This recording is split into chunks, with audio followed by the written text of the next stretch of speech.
everybody, welcome to a brand new movie review. This one is for Dune Part 2. Now, I want to start out by saying I loved the first Dune movie. I thought it was an stunning film, not only because of those incredible visuals, but the story, characters, and what director Denis Villeneuve did in terms of world building with that first movie.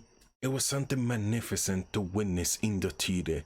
So picking up right after the events of the first film and adapting the second half of Frank Herbert's iconic novel, the story continues to follow Paul Atreides on this journey throughout the sense of Arrakis. Will he choose the path of revenge? Will he fulfill his destiny as the Messiah and lead the Fremen despite his ominous vision? Does he even really have control of his destiny, or his path has already been determined? All of that and so much more is what you get from Dune Part 2, and it's truly an epic journey and a big spectacle, a remarkable big screen experience. This sequel, it absolutely blew me away. I mean, this movie is excellent, and this one is more bold and interesting, and there are other elements here that really elevates this sequel, like the more action, much more action, and it's much more artistic, which I also love. And the pacing here is much better than the first movie, and that action is incredibly inventive, and there are other elements. The other element interesting about this movie is a fascinating exploration as to whether or not Paul Atreides is the Messiah, right? Of course, that's the title of the third book, Dune Messiah. And this is approached in this movie from two fronts. Paul and his mother looking to use that to their advantage, both to secure their safety and get revenge. And then also Javier Bardem's Stilgar, who generally believes it. And as you watch the movie, or at least for me, I found myself the most aligned with Zendaya's Shiny, as I wasn't quite sure what to believe. And I think that was fascinating to have the ambiguity of her. And you were like, he might be the Messiah, or he not be the Messiah. And while watching the movie, throughout the movie, I think it was a fascinating time to figure that out. And watching this movie, when you get to the third act, which goes on full war movie, I think one of the best war movie ever made, and I saw the House Atreides banner flying away. I mean, that scene was something captivating, and I was very moved by it, probably because of the end of the first Dune movie, because how devastated I was by what happened to them. But that scene, it hits in the feels, and it's very hard to describe, but it was just something very powerful. And also, I don't have ever seen like an organic and honest look at colonization before from the perspective of those being colonized.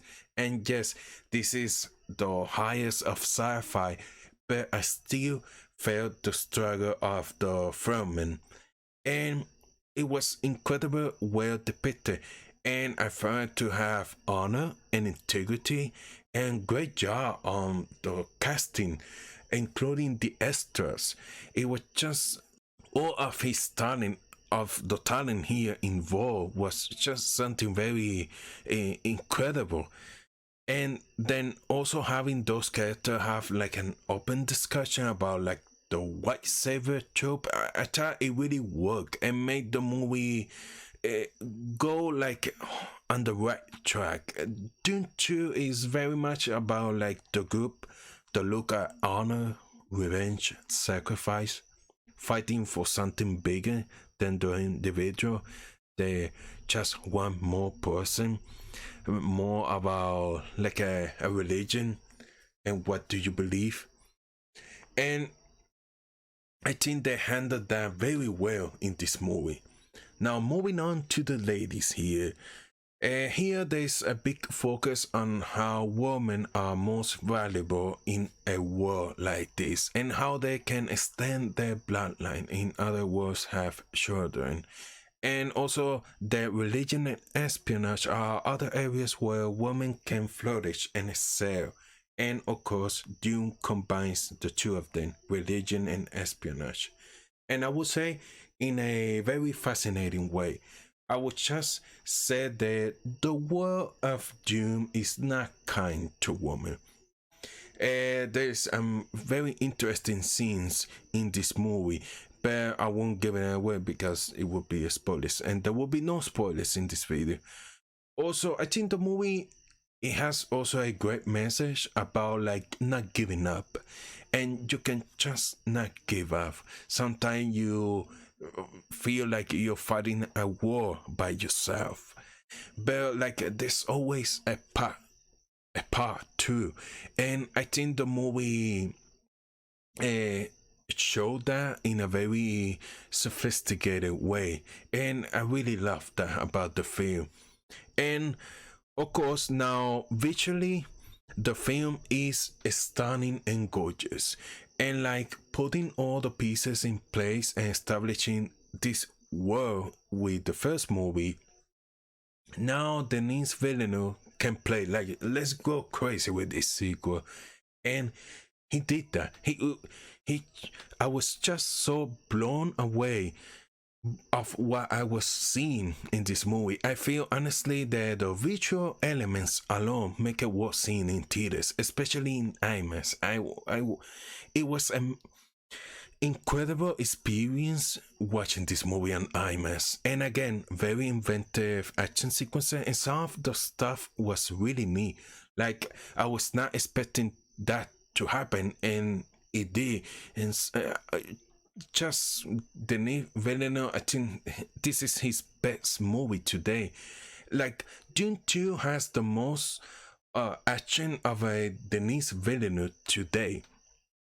And like riding a sand war, oh my god, the way they brought that to life on screen, and it just blew me away. And that explosive third act, which I say goes all out like a war movie, and an excellent fight choreography. In addition to all those visuals and action elements, we also have more character development this time around, and that's also crucial to why I think this film is so much better than the first movie.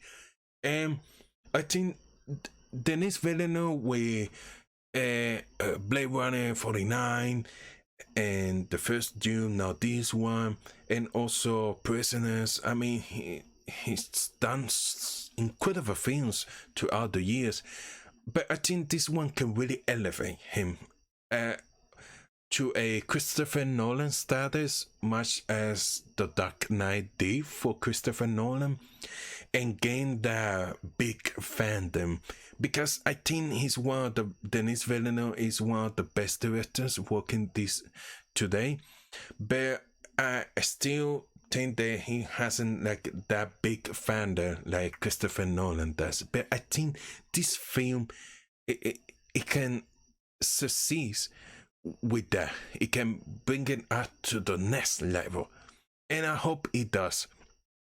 Okay, let's talk about the cast, because this is a really big ensemble.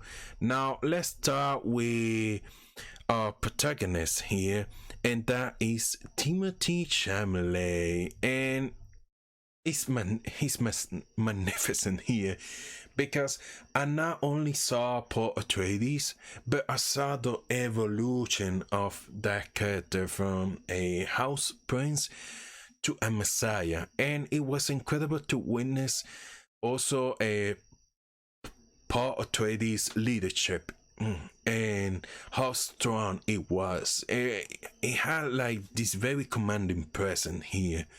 Now Zendaya, her role is much bigger this time around. She's the core lead here, and like always, she's always delivers, and she does just a phenomenal job in this movie. And I really love her character. And Austin Butler, oh, I love him too. And his character is so cool here. And he has this fierce performance.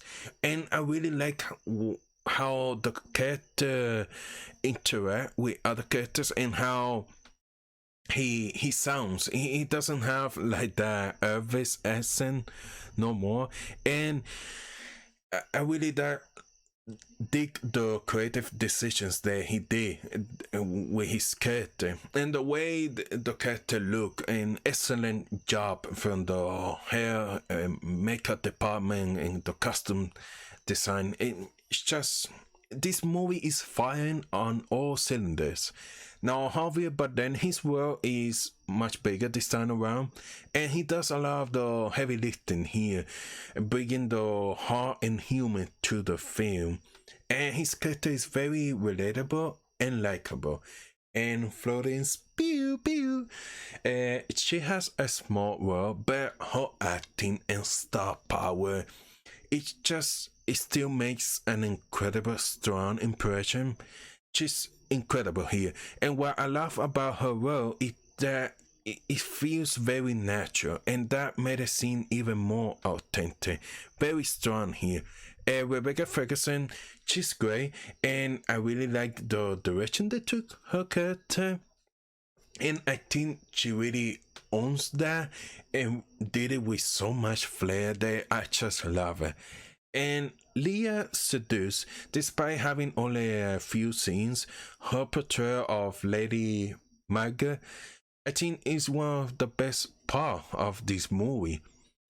Now, in terms of Josh Brolin, Dave Bautista, and Christopher Walken as a new addition to this sequel, I think the three of them really did a really great job. Especially, I really enjoy the Josh Brolin, his character. There's something cool with him. Now, a big shout out to Sohelia Jakub. I'm sorry if I didn't pronounce that right. I thought she really stood out in this movie as a Chinese friend. She was great here. Overall, the cast here is just great. It's just an excellent job, casting director, just from top to bottom. Now, I highly recommend you go and see this movie on the biggest screen possible. Just go to IMAX, because I feel this movie is very artistic and also explosive, like a perfect blockbuster. It's an excellent sci-fi film that managed to be also a great war movie. But honestly, for me, this is a masterpiece and the best movie from Denis Villeneuve. And the best way I can describe this is just a cinematic work of art that is something that you just have to go to the theater and witness for yourself, because it truly is an experience. Just go and watch it, and preferably IMAX, because especially those action sequences on IMAX, oh, it's a beauty to watch them. So highly recommend you go and see this movie. I'm very excited. This is just, I think it maybe will probably be one of my top movies this year. We're only just beginning, but by far this is, I hope it gets by the end of the year in terms of the conversation of Oscars, because I think it can get a lot of nominations like the first Dune movie. Now, this is in part with, I seen some people saying like Lord of the Rings and The Dark Knight, and I will agree with that.